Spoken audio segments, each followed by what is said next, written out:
Assalamualaikum warahmatullahi wabarakatuh. Perkenalkan, saya Feni Damayanti, saya di Indramayu. Maaf namanya? Feni Damayanti. Ya. Mohon izin bertanya, mau bertanya kepada Bu Fuli.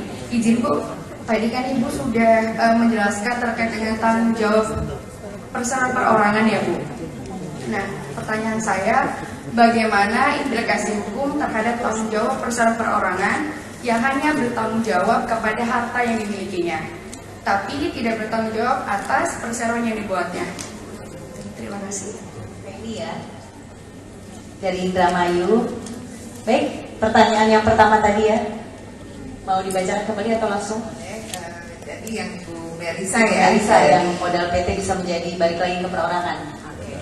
Baik Ibu, saya adalah orang yang menganut ini adalah dua konsep entitas yang berbeda.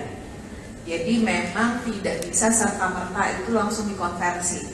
Jadi aset yang ada di PT perorangan itu tidak bisa langsung konversi menjadi aset PT biasa atau PT umum. Karena ada mekanisme terlebih dahulu, jadi memang harus ada perubahan di dalam perubahan akta. Nah, yang PT perorangannya itu harus ditutup terlebih dahulu Bu, kalau misalnya untuk aset ataupun modal. Begitu juga dengan tanggung jawab tadi yang seperti Ibu katakan, apakah itu mungkin diakuisisi. Nah, nggak bisa Bu secara langsung mengakuisisi karena ini nggak apple to apple sebenarnya.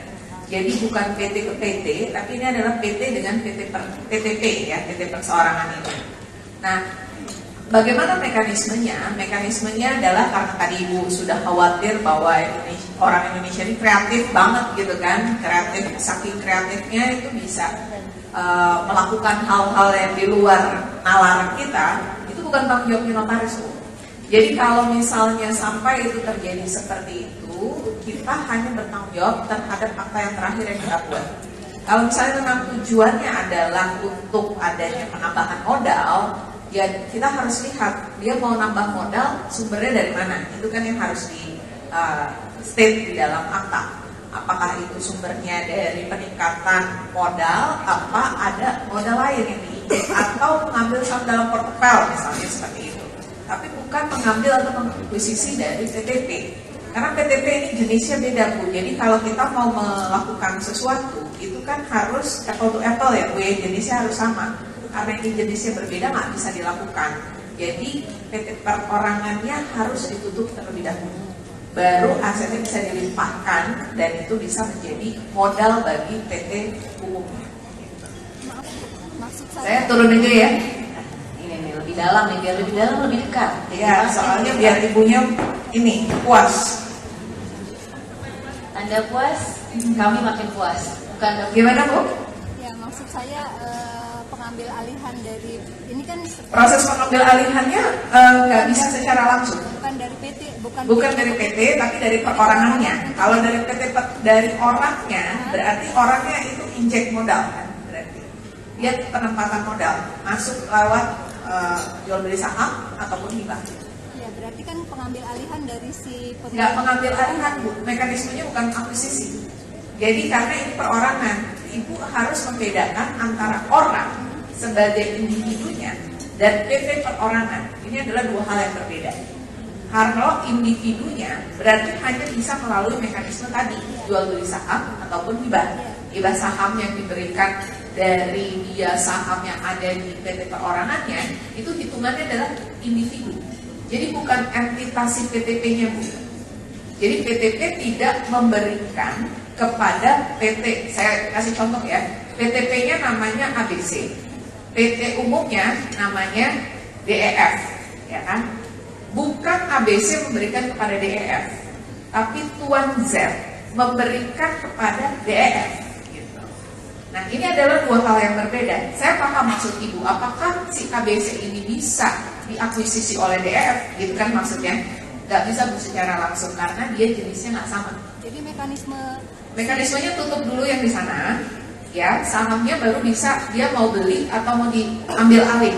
Kan mau diambil alih itu dengan mekanisme hanya dua tadi, peralihan hak atas sahamnya. Gitu. berarti harus dibubarin Bu ini Bu. Pembubaran, karena kalau enggak dia akan tetap hidup. NPWP-nya akan terus jalan. Berarti kewajiban-kewajiban pelaporannya masih harus dilakukan sebagai PTP. Gitu yang setahun sekali, laporan keuangan. Berarti benar-benar bikin baru ya Bu dengan itu. Iya, tapi mekanismenya lewat akta tadi yang Supaya ada sejarahnya. betul sekali. Jadi lewat akta, aktanya adalah kan perubahan aktanya. Judul aktanya kan tadi perubahan kan Bu. Jadi dia merubah switch dari PT perorangan ke PT umum. Gitu. Bukan membuat PT baru.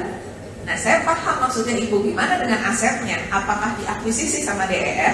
Enggak. Gitu. Karena entitasnya berbeda. Tapi apakah si Tuan Z selaku pemilik PT ABC itu bisa menginjek, maksudnya memberikan masukan modalnya itu ke dalam PT DER? Tentu bisa. Ya Bu ya. Tadi. Gimana Mbak? Ada lagi? Tadi aku lupa. Yang sama, yang kalau modal udah ya. Yang tadi apakah untuk PT Perseorangan apa perlu pengumuman koran dan semua? Nggak perlu kalau kayak gitu kan, Ya. tutup aja karena di dalam mekanisme undang-undang nggak ada. Untuk penutupan PTP tidak memerlukan adanya proses pengumuman koran dan lain-lain karena hanya merupakan pernyataan. Bukan PT Persekutuan. Iya kan, yang PTP kan, yang PTP ABC tadi kalau mau ditutup itu nggak perlu ada pengumuman koran. Bukan pengumuman. Sudah ya? Oke. Lanjut, Lanjut mau yang kedua dulu atau ya, Mas Fadir Ya, mungkin mau iya. menambahkan. Tadi ada pertanyaan juga nih Pak Martin yang terkait dari masih sama dari Ibu Merisa, PT Perseorangan pengecekan di AU-nya kan biasa kadang lirik-lirik gitu ya, bisa tengok-tengok tipis-tipis 50.000. Kalau ini apakah untuk PT Perseorangan juga ada bisa dicek di akun seperti itu?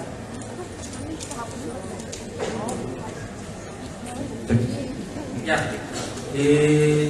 kita buka di beranda AHU. Beranda AHU itu ada AHU data.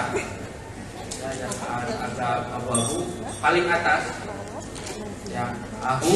Ya, paling atas itu ada perseroan perorangan, yayasan, perkumpulan, fidusia, pemilih manfaat, badan usaha non, badan hukum. Nah itu yang kita klik adalah perseroan perorangan. Ya, sama halnya dengan PT biasa. Itu ya cara mencarinya. Oke. Ada di atas, jadi kalau nanti dibuka ya di beranda ya. Di beranda, ya. Di beranda AHU ada di menu AHU unduh data. AHU Unduh data. unduh data. Ya, dia di atas di tengah-tengah. Boleh dicoba nanti ya Ibu ya. Di situ ya. Ya. Baik. Pertanyaan kedua dari Ibu Vina kepada Ibu Fuli. Masalah aset tadi, sudah beli aset tapi tidak diperpanjang dan setelah 1 tahun apa bisa menjadi PT biasa?